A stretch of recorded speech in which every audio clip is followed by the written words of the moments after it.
आप देख रहे हैं सत्यहिंदी.com। एक नजर अब तक की सुर्खियों पर। जम्मू कश्मीर में 10 साल बाद हो रहे विधानसभा चुनाव में पहले चरण के लिए आज बुधवार 18 सितंबर को वोटिंग हो रही है। आपको बता दें कि आज पहले चरण में राज्य की 24 विधानसभा सीटों पर वोट डाले जाएंगे। इनमें 16 सीटें कश्मीर और 8 सीटें जम्मू की हैं।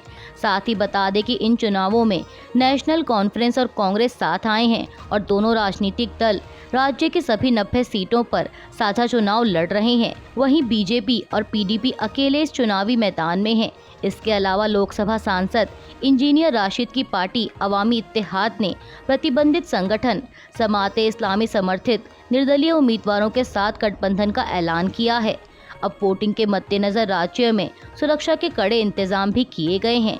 वहीं दूसरे चरण के लिए 25 सितंबर और तीसरे यानी अंतिम चरण के लिए 1 अक्टूबर को वोट डाले जाएंगे और चुनाव के नतीजे 8 अक्टूबर को घोषित होंगे। प्रधानमंत्री मोदी ने जम्मू कश्मीर के लोगों से बड़ी संख्या में मतदान करने और लोकतंत्र के उत्सव को मजबूत करने का आग्रह किया है। उन्होंने एक्स पर लिखा कि जम्मू कश्मीर विधानसभा चुनाव का पहला चरण शुरू होने के साथ मैं आज मतदान करने वाले सभी निर्वाचन क्षेत्रों के लोगों से बड़ी संख्या में मतदान करने और लोकतंत्र के उत्सव को मजबूत करने का आग्रह करता हूं। जम्मू कश्मीर में जारी वोटिंग के बीच केंद्रीय गृह मंत्री अमित शाह ने एक्स पर लिखा कि आतंक मुक्त जम्मू कश्मीर का निर्माण, वहां नागरिकों के अधिकारों की रक्षा और विकास कार्यों को गति दृढ़ इच्छा शक्ति वाली सरकार ही दे सकती है।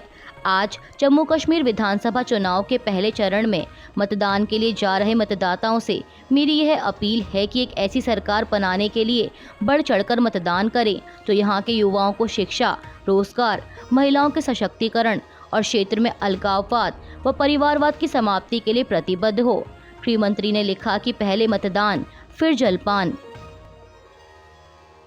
कांग्रेस अध्यक्ष मल्लिकार्जुन खड़गे ने भी जम्मू कश्मीर के लोगों से वोटिंग की अपील करते हुए एक्स पर लिखा कि जम्मू कश्मीर के लोग अपने अधिकारों की रक्षा करने और सच्चे विकास और पूर्ण राज्य के दर्जे के एक नए युग की शुरुआत करने के लिए उत्सुक हैं। खड़गे ने लिखा कि 24 विधानसभा क्षेत्रों में मतदान का पहला चरण शुरू होने के साथ हम सभी से अपने लोकतांत्रिक अधिकार का प्रयोग करने और बड़ी संख्या में मतदान करने का आग्रह करते हैं। कांग्रेस अध्यक्ष ने कहा कि हर एक वोट भविष्य को आकार देने और शांति, स्थिरता, न्याय, प्रगति और आर्थिक सशक्तिकरण का युग लाने की शक्ति रखता है। उन्होंने कहा कि हम सभी से, खासकर पहली बार मतदान करने वालों से इस महत्वपूर्ण चुनाव में भाग लेने और बदलाव के उत्प्रेरक बनने की अपील करते हैं। पहली बार किसी राज्य को केंद्र शासित प्रदेश में बदल दिया गया। जब आप अपना वोट डालें तो याद रखें कि इस अपमान के लिए कौन जिम्मेदार है। आइए हम एकजुट हों और जम्मू कश्मीर के लिए एक उज्जवल भविष्य को आकार दें जहां सभी नागरिकों की आवाज़ सुनी जाए। दिल्ली में आम आदमी पार्टी द्वारा आतिशी को मुख्यमंत्री बनाए जाने पर भाजपा ने तीखा हमला बोला है। भाजपा ने मंगलवार को कहा कि मुख्यमंत्री का चेहरा बदलने से आम आदमी पार्टी का चरित्र नहीं बदलेगा। उसने इस बात पर जोर दिया कि अरविंद केजरीवाल की पार्टी दिल्ली में अपने शासन के दौरान 10 साल के भ्रष्टाचार के लिए अभी भी जवाबदेह है। दिल्ली भाजपा अध्यक्ष वीरेंद्र सचदेवा ने कहा कि चेहरा बदलने से आपका चरित्र नहीं बदलेगा। केजरीवाल के 10 साल के भ्रष्टाचार को देखते हुए जो भी मुख्यमंत्री होगा उसे लोगों को बताना होगा कि उन्होंने दिल्ली के लोगों को कैसे लूटा। इसके साथ ही भाजपा ने आम आदमी पार्टी की मुख्यमंत्री पद की उम्मीदवार आतिशी पर भी हमला किया और दावा किया कि उनके माता पिता ने संसद हमले के दोषी अफजल गुरु के लिए राष्ट्रपति को सौंपी गई दया याचिका पर हस्ताक्षर किए थे। दिल्ली के नए मुख्यमंत्री की खबरों पर दिल्ली कांग्रेस अध्यक्ष देवेंद्र यादव ने कहा कि 2025 अब दूर नहीं है।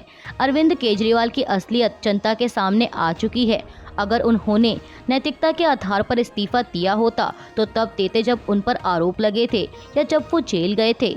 जो आदमी अपने दफ्तर नहीं जा सकता, किसी फाइल पर साइन नहीं कर सकता, उन्होंने मजबूरी में इस्तीफा दिया है और आज वो कह रहे हैं कि जनता फैसला करेगी। कांग्रेस नेता ने आगे कहा कि शीला दीक्षित ने जो विश्व स्तरीय दिल्ली की नींव रखी थी वो आज चरमरा गई है।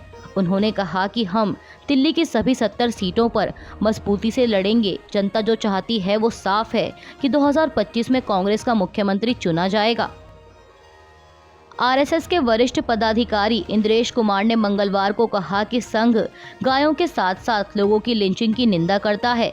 उन्होंने कहा कि भारत को लिंचिंग मुक्त देश बनाया जाना चाहिए। इसके साथ ही उन्होंने आतिशी को दिल्ली का अगला मुख्यमंत्री बनाए जाने पर भी प्रतिक्रिया दी। इंद्रेश कुमार ने कहा कि राजनीति में अस्थिरता देश के विकास में बाधा बन जाती है। कोलकाता के आरजीकर अस्पताल में बलात्कार और हत्या के मामले में मृतका ट्रेनी डॉक्टर के पिता ने कहा कि सीबीआई अपना काम कर रही है। इस विषय में हम कुछ नहीं कह सकते हैं। जो लोग भी इस हत्या से कहीं न कहीं जुड़े हैं या जो लोग सबूतों के साथ छेड़छाड़ करने में शामिल है, सभी जांच के दायरे में हैं। उन्होंने कहा कि प्रदर्शनकारी जूनियर डॉक्टर कष्ट के साथ प्रदर्शन पर बैठे हैं। वे मेरे बच्चे की तरह हैं। उन्हें देखकर हमें तकलीफ होती है। जिस दिन आरोपी को सजा मिल जाएगी उसी दिन हमारी जीत होगी। मृतका के पिता ने आगे कहा कि साल 2021 में भी पूर्व प्रिंसिपल संदीप घोष के ऊपर कई आरोप लगे थे। मुख्यमंत्री अगर तब संदीप घोष पर कार्रवाई करती तो आज मेरी बेटी हमसे दूर नहीं जाती। कांग्रेस नेता दीपेंद्र सिंह हुड्डा ने हरियाणा विधानसभा चुनाव के लिए कांग्रेस को भारी समर्थन मिलने का दावा किया है। उन्होंने समाचार एजेंसी ANI से कहा कि हमें जबरदस्त प्रतिक्रिया मिल रही है। हरियाणा में कांग्रेस बड़े बहुमत के साथ सरकार बनाने की ओर आगे बढ़ रही है। दीपेंद्र हुड्डा ने कहा कि 3 से 4 सीटों को छोड़कर लगभग सभी सीटों पर कांग्रेस और बीजेपी का मुकाबला है। उन्होंने कहा कि छोटी पार्टियां बीजेपी के इशारे पर काम कर रही हैं, लेकिन असली मुकाबला बीजेपी और कांग्रेस के बीच है। कांग्रेस नेता ने कहा कि हरियाणा फिर से जय जवान जय किसान, जय पहलवान जय नौजवान का प्रदेश बनेगा। महाराष्ट्र के उप मुख्यमंत्री अजीत पवार ने मंगलवार को अफसोस जताया कि बारामती निर्वाचन क्षेत्र में पर्याप्त धन और विकास लाने के उनके प्रयासों के बावजूद स्थानीय लोगों द्वारा उनके योगदान को पर्याप्त रूप से मान्यता नहीं दी गई। पुणे में एक कार्यक्रम में बोलते हुए बारामती विधायक ने कहा कि मैं कई वर्षों से विकास कार्यों में शामिल रहा हूं, लेकिन अगर आप लोगों को इन प्रयासों की याद नहीं दिलाते हैं तो वे उनका महत्व नहीं समझेंगे। लोकसभा चुनावों के दौरान अपने अनुभव का जिक्र करते हुए पवार ने आगे कहा कि महत्वपूर्ण उपलब्धियां भी अक्सर उजागर न होने पर अनदेखी हो सकती हैं। पूर्व अमेरिकी राष्ट्रपति डोनाल्ड ट्रंप ने मंगलवार को कहा कि वह अगले सप्ताह अमेरिका आ रहे PM मोदी से मुलाकात करेंगे। समाचार एजेंसी रॉयटर्स के मुताबिक मिशिगन में एक कैंपेन कार्यक्रम में अमेरिकी व्यापार पर बोलने के दौरान ट्रंप ने भारत के प्रधानमंत्री नरेंद्र मोदी से मुलाकात करने की घोषणा की। हालांकि फिलहाल उन्होंने यह नहीं बताया कि दोनों नेता किस जगह पर मुलाकात करेंगे। आपको बता दें कि PM मोदी 21 सितंबर को 3 दिवसीय अमेरिकी यात्रा पर जा रहे हैं और वे इस दौरान वार्षिक क्वाड शिखर सम्मेलन में भाग लेंगे। इसके साथ ही PM मोदी संयुक्त राष्ट्र महासभा में भविष्य के शिखर सम्मेलन को भी संबोधित करेंगे। भारतीय विदेश मंत्रालय के मुताबिक PM मोदी 22 सितंबर को न्यूयॉर्क में भारतीय समुदाय की एक सभा को भी संबोधित करेंगे। लेबनान में मंगलवार को बात करने के लिए इस्तेमाल होने वाली मशीन पेजर के जरिए हुए धमाकों में ईरान के राजदूत समेत 2800 से भी अधिक लोग घायल हुए हैं। लेबनान के स्वास्थ्य मंत्री के मुताबिक इन धमाकों में अभी तक 9 लोगों की मौत हो गई, जिनमें एक बच्चा भी शामिल है।